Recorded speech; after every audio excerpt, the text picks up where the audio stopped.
The Quran, like the Old Testament, has a list of permitted and forbidden foods. The two lists are very similar. For Muslims, acceptable food is called halal, and forbidden foods are called haram. Forbidden food includes the meat of pigs and of carnivores, or meat from strangled animals, or with blood in it.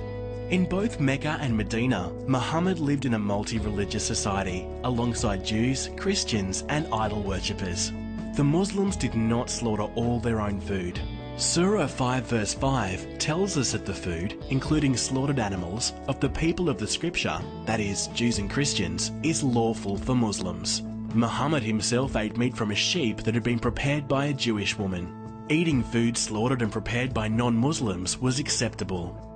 Hunting dogs or birds of prey are not halal animals according to Islam, but even wild game killed by them was permissible to eat simply by saying Bismillah or in the name of Allah over it before eating. One day, some Muslims said to Muhammad, "People bring us meat and we do not know whether they have mentioned Allah's name or not on slaughtering the animal." He said, "Mention Allah's name on it and eat." He did not tell them to get a certificate from anyone. The Muslims themselves could make their food of unknown origin halal simply by reciting Bismillah over it. Every Muslim was responsible for their own food choices and how they dealt with their food. Even known haram or forbidden food could be eaten in certain circumstances according to the Quran. The modern idea of official halal certification is bid'ah, an innovation or invention by some Muslims who want to make money off food companies and gullible customers. Commercial certification was not required in Muhammad's time, and it's not required today. Hi, I'm Kira Lee Smith, founder and director of Halal Choices. I love the freedom we have in this nation, freedom of speech, democracy, equality, and the freedom of religion. I love that in this nation, we're free to worship virtually anyone or anything we like. Jesus, Yahweh, Buddha, Krishna, Allah, a tree if you're that way inclined. I really value that we have freedom of speech. We are able, at the moment, to openly and candidly discuss religious ideologies and how they affect us. A number of years ago, I went to a seminar on Islam, and during the seminar, the speaker made reference to halal certification schemes.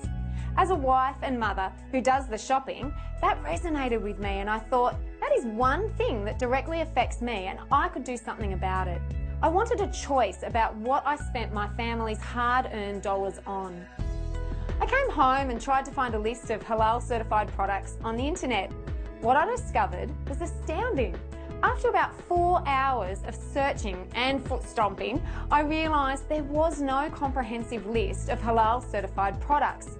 There was a lot of discussions and comments about it everywhere, but no clear list. Over the coming days, I contacted some companies and even halal certifiers themselves to investigate a little further. In this presentation, I want to share with you some of the discoveries I've made along the way, including corruption, confusion, and outright deception. After 10 months of intensive research, including phoning companies, writing letters and emails, we compiled a shopping guide, which you can find on the website Halal Choices. You can also buy a pocket-sized shopping guide to take with you. We now attract over 15,000 unique visitors a month to the website. Most are consumers looking for information about halal certified products, as more often than not, it is not clearly marked on the label. Consumers tell us they want a choice when it comes to whether or not they want to fund and endorse an Islamic religious practice with their everyday grocery purchases. This is in direct contrast to the freedoms we enjoy in this country. Freedom of religion is a fundamental human right. You are welcome to practice the religion of your choosing, but it is not to be imposed upon others, and it is certainly un-Australian to ask others to fund it. When I buy my milk and cereal, bread, fish or any other grocery item, I'm happy to support the farmer and manufacturer, but I don't want to fund religious practices. I don't buy rosary beads for Catholics or incense for Buddhists, even though I'm happy for them to practice their religion, but at their own expense. The obvious question I'm always asked is, well, how much does it cost? And this is where I've encountered the greatest opposition. Nobody wants to disclose it. In fact, most companies must sign a non-disclosure form when it comes to the fees that they have paid. However, some companies have chosen to share that information with us. the companies that have not gone along the lines of halal certification but have received quotes as such. One small confectionery company contacted me to let me know that they'd had a quote for halal certification. The quote was for $1,148. They decided not to go with halal certification because they realised there was no demand and that Muslims could clearly read the labels of their products and discern for themselves that their products were in fact permissible. Another milk producer has also contacted me to let me know that their fees or their quote was $7,000. A number of other companies that don't want to be mentioned have also said that there's great inconsistencies in the fees or the quotes that they have received. We know for sure one chicken manufacturer has to pay over $40,000 a year for each processing plant that they own to be halal certified. There is no way that companies can absorb that cost when it comes to their own manufacturing costs. Of course, they have to pass that fee onto you, the consumer, increasing the price of those products at the point of sale. Systems of halal certification have been developed which guarantee to consumers that nothing in the food has any forbidden components for the followers of Islam. Halal certificates are issued for a fee by a certifying body. This is not a requirement of the Quran or Hadiths, but a modern day practice. It only began in the 1980s. Let me make it clear, it is a modern day invention. Obviously, we have a great deal of processed food now, so it began to give some Muslims peace of mind about the manufacturing process. It has quickly developed into a corrupt and very lucrative worldwide industry. I want to make it clear that Sharia law goes way beyond food and halal, but the point I want to make is that all of the halal certification organisations are operating under Sharia law and a desire for Sharia law to be accepted as a part of our mainstream society. In the Australian newspaper last year, Mr. Iqbal Patel of AFIC said, Australia has had legislation on halal since 1983, so we are already dealing with aspects of Sharia for the benefit of the country. Money that is paid out in certification fees for halal is used to fund, in part or whole, the push for Sharia law in Australia. The key thing we need to remember is that under Islam, there is no separation of religion and government. Under Islam, there is no freedom for the things we value, such as freedom of religion, freedom of speech, equality, and democracy. As you are probably aware, there are three choices for Muslims when it comes to dealing with non-Muslims. There is violent jihad, there is conversion, and there is dhimmitude. It is the third choice we are dealing with when it comes to halal certification. For more on understanding dhimmitude, you can see Mark Dury's book, The Third Choice. It is excellent. The Daily Mail reported in 2010 that the Grand Mufti of Bosnia-Herzegovina, Dr. Mustafa Serik, urged the Muslim Ummah to conquer the world through the halal movement, as halal means pure and hygiene, and the non-Muslim world has no hesitation to accept it. Well, that's incorrect. The non-Muslim world does have hesitation in accepting it, as the visitors to our website have expressed, and many other consumers, by boycotting certain products. Addressing a reception hosted by the Islamic Chamber of Commerce and Industry, held in his honour and other delegates of the Global Halal Congress, Dr. Serik said that the halal movement has the strength to lead Muslims to rule the global economy, as food and other services are the basic need of every human being. Elaborating on his point of view regarding potential of global halal markets, the Grand Mufti said that since food is the basic need of every human being, the Muslim Ummah should focus on developing a strong base of food production. The Muslim Brotherhood encourages the use of institutions and principles already in force in societies to destroy the West from within. This is an example that was reported on the Canadian website Point de Pascale. The Muslim Brotherhood must understand their work location in America as a kind of grand jihad aimed at eliminating, destroying Western civilization within, and sabotaging its miserable house so that Allah's religion is victorious over all other religions. It is the destiny of Muslims waging jihad that wherever he is until his last breath. The Muslim Brotherhood has a doctrine of war, disinformation and sedition. The current use of halal is a part of this strategy. In a text of December 2011, Yusuf Qaradawi encourages precisely use gradualism in the application of Sharia law. The goal of Islamists involved in halal is to control all stages of halal, ranging from the production, transportation and marketing of each product. Therefore, Mustafa Serik can reasonably speak of conquering the world through the halal movement. The World Halal Forum was held last year in Malaysia in April. Australia had 13 delegates, Nestlé was the second largest sponsor, and Fonterra was an event sponsor. In the post-event report, one speaker is quoted as saying, "The realm of halal certification has evolved from just meat and poultry to cover downstream processed goods such as dairy, confectionery, personal care and medicine. The realm has now extended beyond products into services. Logistics service providers are now clamouring to be halal certified as they realise their vital role in ensuring a halal supply chain. Laboratories are offering their services to support testing for products for halal compliance.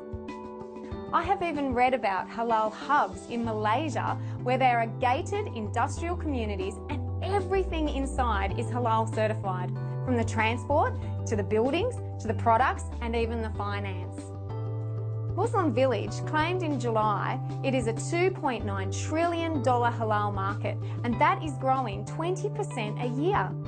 $560 million of that is in halal cosmetics alone, and it is booming. Today, halal certification affects pharmaceuticals, finance, animal feeds, ingredients, personal care and health supplements. The concept of tayyib, or wholesome, pure, good halal, is growing.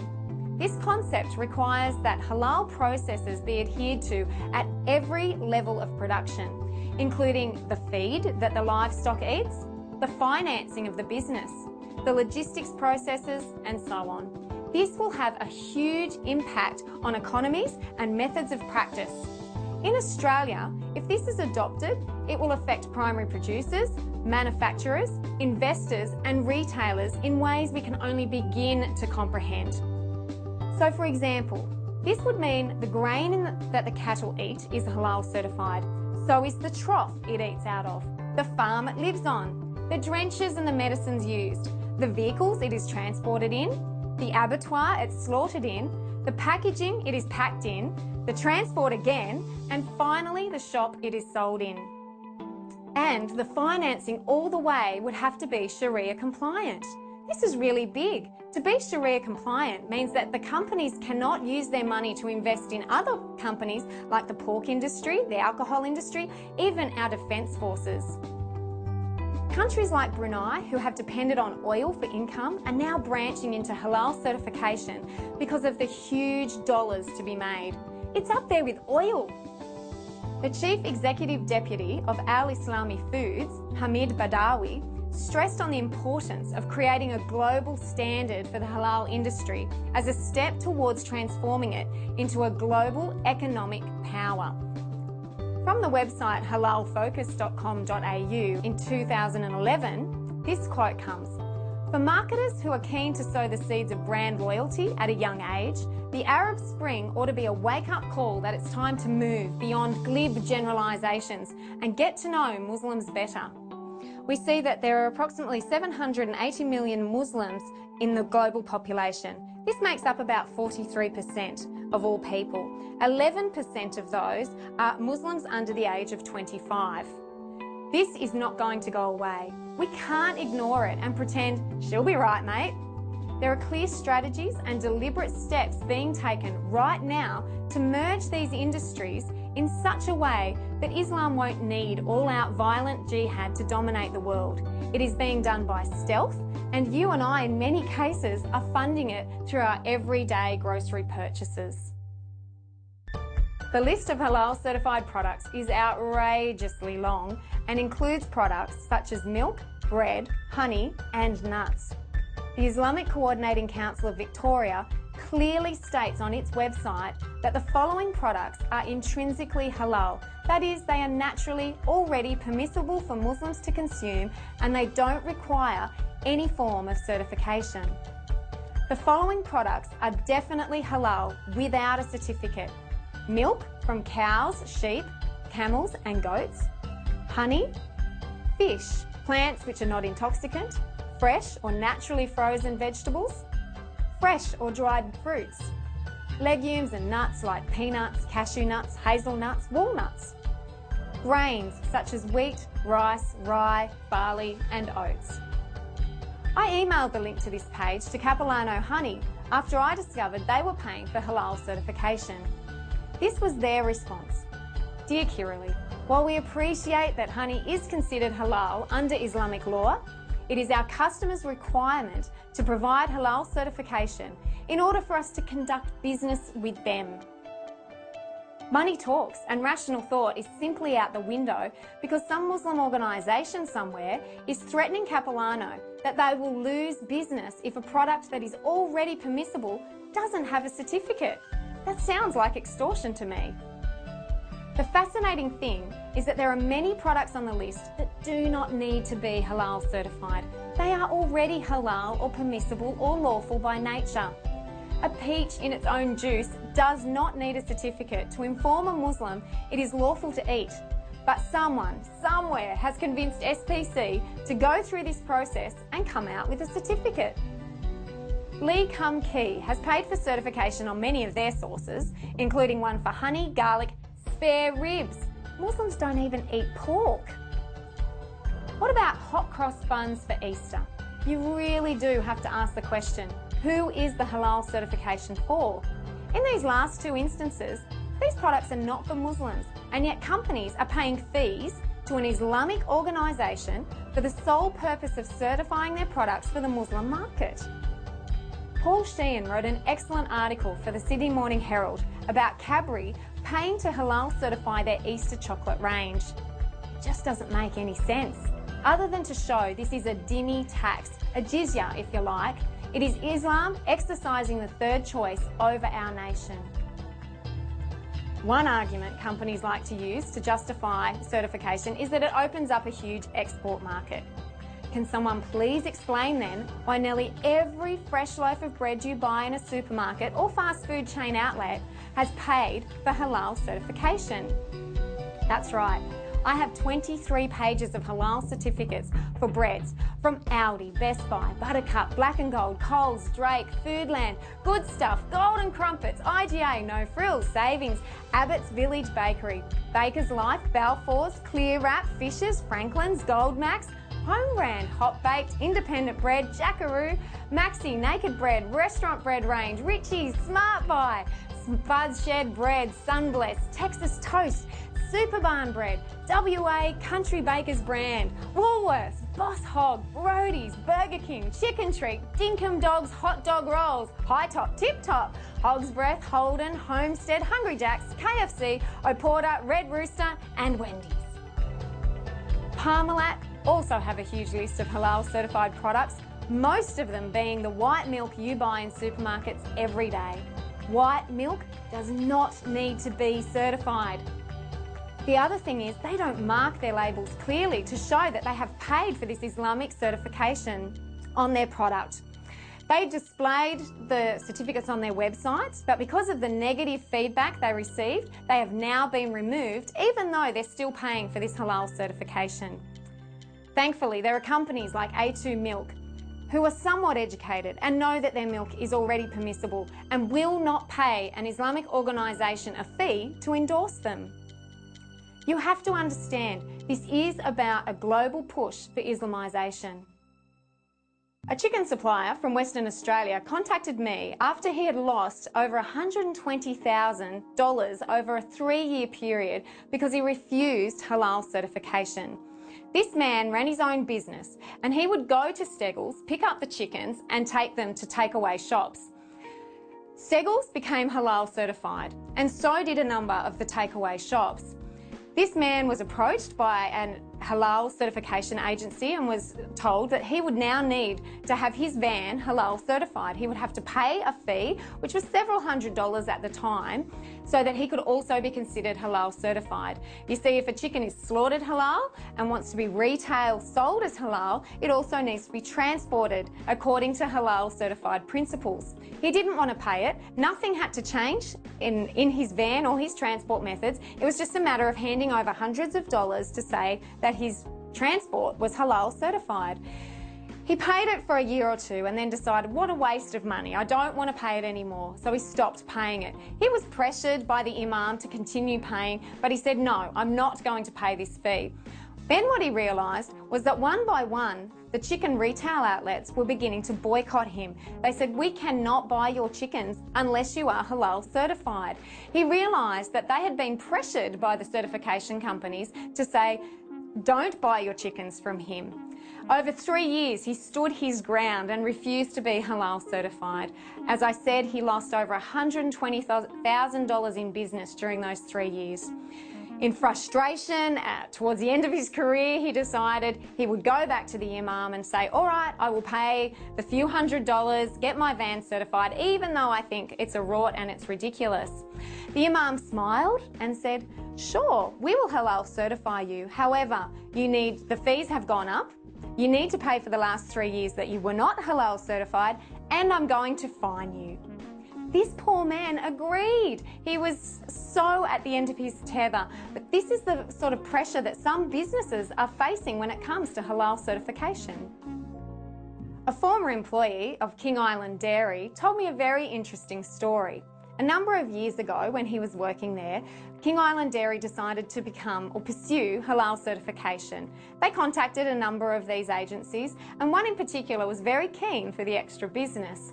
They went through a lot of the information over the telephone, including the fact that he would have to come to their processing plant, he would have to inspect it and oversee the manufacturing process to ensure that there were no blood, pork or alcohol products used in that process of manufacturing or producing their products.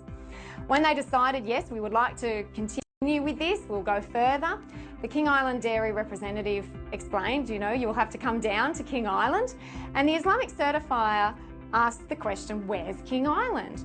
And the representative said, well, we're in the middle of Bass Strait. I said, well, how do I get there? I said, well, by 4-seater plane, that's the only way you can get to King Island. The Islamic certifier responded and said, I don't do 4-seater planes. You just pay a little bit extra and I'll give you the certification, even though I'm not going to come and inspect the processing plants. It's another example of the rort and scam that I've uncovered in my research of halal certification schemes in this nation. Early on in my research, I spoke with a representative from the Australian Halal Authority. Mr. El-Mawali explained to me and was very adamant that many Muslims do not trust the halal certification symbol. The reason being there are many different certifiers in our country and around the world, and many of them disagree on points of Sharia law. This was confirmed for me when I visited lots of Islamic chat rooms where they were discussing, is this product halal or not? This has the symbol, but it has this product in it, maybe something like alcohol, so it really can't be permissible for us to consume. There was a lot of this sort of chatter on the internet. This was ultimately confirmed for me on national television when Mr. El-Mawali was interviewed about halal certification schemes, and he himself confessed it's not about Sharia law. In fact, it was only about him getting very, very rich and buying his wife's shoes. The most recent level of the ludicrous was exceeded when we found out that cat food had been halal certified. How can it be? But it is. Purina Fancy Feast cat food is now on the list. On the Islamic website Muslim Oasis, a commentator writes, on the lighter side of the use of the term halal, but equally unnecessary use, is the manufacture and sale of halal pet food. Given that animals are not governed by the ruling of halal and haram with respect to their actions or their food, you have to wonder how far the use of the term halal can go. Does my cat care if he eats meat not slaughtered in a halal manner? No, he doesn't, let me tell you. He only cares if it smells and tastes good, and if it doesn't, he will go catch his own. And although he is a clever kitty, I don't think when catching little mice, he stops to draw his claw, Zorro style, across their jugular vein whilst meowing, Bismillah. This Muslim writer goes on to say, Allah has seen fit to ensure that animals are in submission to him and are not required to use their free will in accordance with his laws, because technically they don't have any free will. Halal and haram do not apply. The Muslim writer then goes on to ask, is this what is supposed to be integration? No, it is a money-making scheme. And all that comes from an Islamic website. Recently, our national airline Qantas submitted to Islamic religious practices over and above Australian cultural values. It is heartbreaking to see big businesses compromise what our forefathers and current soldiers fight for. Freedom! Freedom of religion, freedom of speech, thought and lifestyle. Qantas submitted to the Sharia law practice called Halal by removing pork and alcohol from their food items on the menu on flights to and from Dubai.